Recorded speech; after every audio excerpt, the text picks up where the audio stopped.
Hello friends, this is Shruti. Welcome back to our YouTube channel. आज की video में मैं आप लोगों को फाइनेंशियल डिसीजंस के बारे में कुछ क्लियर करूँगी चीज़ें। आप लोगों को लास्ट वीडियो में मैंने फाइनेंशियल मैनेजमेंट बताया था कि क्या होता है फाइनेंशियल मैनेजमेंट। आई होप आप लोगों को क्लियर होगा। नहीं देखी है वो वीडियो तो जाकर पहले उस वीडियो को देखें, तब आप इस वीडियो पर आएँ, तब आपको अच्छे से क्लियर हो जाएगा सारा टॉपिक। ठीक है, तो फाइनेंशियल मैनेजमेंट आपको बता चुकी हूँ। फाइनेंशियल मैनेजमेंट के अंदर अब कौन कौन से डिसीजंस लिए जाते हैं बेसिकली वो मैं इस वीडियो में बताऊंगी बहुत ब्रीफ में। ठीक है, एक एक डिसीजन को कवर करेंगे डिटेल्ड वीडियो में आगे। आज मैं आपको एक इंट्रोडक्शन देना चाह रही हूँ फाइनेंशियल डिसीजंस के ऊपर। देखिएगा, 3 तरीके के डिसीजंस होते हैं फाइनेंशियल मैनेजमेंट में। एक होता है आपका इन्वेस्टमेंट डिसीजन, फाइनेंसिंग डिसीजन और डिविडेंड डिसीजन। अब इनके नाम से ही आप आगे समझ पाएंगे कि होता क्या है। कैसे? Investment decision. अब आप क्या समझ रहे हैं इससे? आपके माइंड में यही चीज़ आ रही होगी ना कि भाई जो डिसीजंस इन्वेस्टमेंट से रिलेटेड होते हैं वो होते हैं हमारे इन्वेस्टमेंट डिसीजन। ऐसे ही कुछ माइंड में आ रहा होगा, तो आप बिल्कुल सही हैं। इन्वेस्टमेंट डिसीजंस वही डिसीजन होते हैं जिनके अंदर इन्वेस्टमेंट के बारे में कुछ डिसीजंस, कुछ निर्णय लिए जाते हैं। जैसे आप यहाँ पर फर्स्ट पॉइंट देखेंगे, where to invest fixed capital. अब जो इन्वेस्टमेंट डिसीजन है उसमें हम सिर्फ फिक्स्ड कैपिटल को लेकर चलते हैं कि जो कैपिटल फिक्स्ड है उसको कैसे इन्वेस्ट किया जाए, उसके इन्वेस्टमेंट का मतलब क्या सीन होगा, क्या देखा जाएगा उसके अंदर, किस तरह से उसकी इन्वेस्टमेंट की जाए। सिर्फ फिक्स्ड कैपिटल को देखेंगे, अदर कैपिटल को नहीं देखेंगे। तो फिक्स्ड कैपिटल को कहाँ इन्वेस्ट करना है वो किसके अंदर आता है? इन्वेस्टमेंट डिसीजन के अंदर। नेक्स्ट है, it is also called capital budgeting decision. इसको हम कैपिटल बजटिंग डिसीजन भी बोलते हैं। ये बात आपको याद रखनी है। अब क्यों बोलते हैं वो नेक्स्ट पॉइंट में है। When decision regarding fixed assets is taken.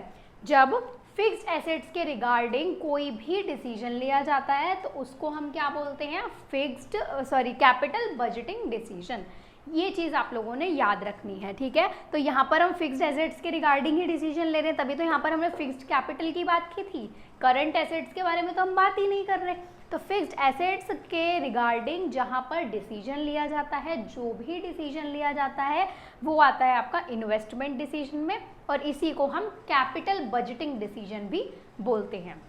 इतना क्लियर हुआ? तो आधी चीज़ें आपको यहीं पर क्लियर हो जाएंगी। बाकी वीडियोस में जो डिटेल में बताऊंगी वो आगे का पार्ट है। ठीक है, नेक्स्ट आता है आपका फाइनेंसिंग डिसीजन।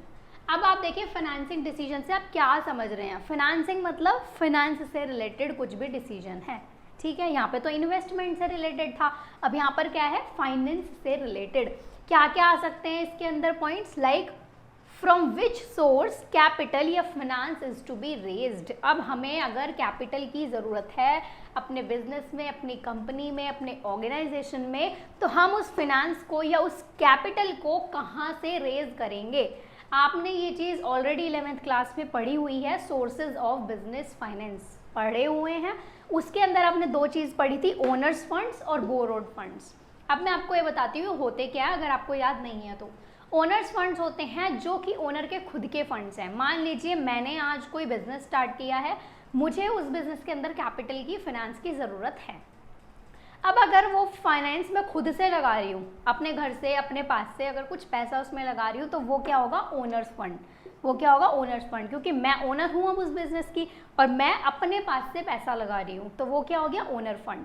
लेकिन बोरोड फंड क्या होता है? बोरोड मतलब उधार लेना। ये बात आपको याद रखनी है। बोरोड मतलब उधार लेना, देना, उधार देना नहीं, उधार लेना। उधार देना होता है लेंडिंग।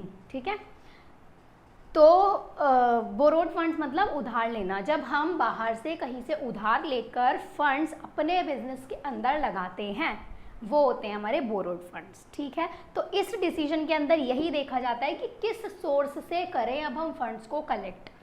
बहुत सारे सोर्सेज होते हैं, ऑलरेडी आप 11th क्लास में पढ़ चुके हैं, अदरवाइज मैं कोई और वीडियो में आपको क्लियर कर दूंगी वो। तो ये चीज़ आती है यहाँ पर 2 तरीके के फंड्स आप 2 तरीके से रेज कर सकते हैं। नेक्स्ट डिसीजन आता है third decision, that is dividend decision. Dividend क्या होता है? डिविडेंड आप लोग जानते हैं कि कंपनी को कुछ प्रॉफिट्स होते हैं, कंपनी को उसको उसकी सेल, उसकी कैपिटल से अलग कुछ डिविडेंड होता है जो कि एडिशनल प्रॉफिट्स होते हैं कुछ, और वो डिविडेंड के रूप में आगे एम्प्लॉयज़ को, वर्कर्स को, इन सबको बांट दिए जाते हैं। तो यहाँ पर फर्स्ट पॉइंट क्या है, एप्रोप्रिएट डिस्ट्रीब्यूशन ऑफ प्रॉफिट्स। जहाँ पर प्रॉफिट्स को डिस्ट्रीब्यूट करने की बात आएगी वहाँ होगा आपका डिविडेंड डिसीजन।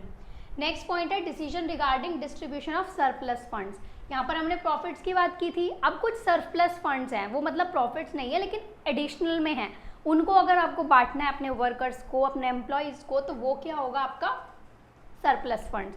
तो सरप्लस फंड्स या प्रॉफिट्स से रिलेटेड जो भी डिसीजन होंगे इनके डिस्ट्रीब्यूशन से रिलेटेड वो होगा डिविडेंड डिसीजन। क्यों? क्योंकि हम डिविडेंड की फॉर्म में ही तो देते हैं। आगे अगर हम वर्कर्स को या एम्प्लॉयज़ को पैसा दे रहे हैं, कभी बोनस देते हैं, सुना है ना बोनस आपने, तो इसी तरीके से हम डिविडेंड भी देते हैं अगर कंपनी प्रॉफिट में है तो। ठीक है, तो ये 3 तरीके के डिसीजंस आते हैं फाइनेंशियल मैनेजमेंट में, इन्वेस्टमेंट डिसीजन, फाइनेंसिंग डिसीजन और डिविडेंड डिसीजन। अब मैंने आपको बहुत इजीली क्लियर किया है ताकि आपको नाम से ही याद आ जाए कि मैंने आपको क्या बताया था। इन्वेस्टमेंट में सारे इन्वेस्टमेंट से रिलेटेड डिसीजन होते हैं और इसको कैपिटल बजटिंग डिसीजन भी बोलते हैं क्योंकि फिक्स्ड एसेट से रिलेटेड डिसीजन इसमें लिए जाते हैं।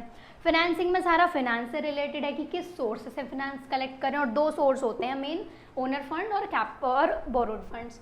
और डिविडेंड डिसीजन में सारे distribution of profits and surplus funds से रिलेटेड डिसीजंस होते हैं।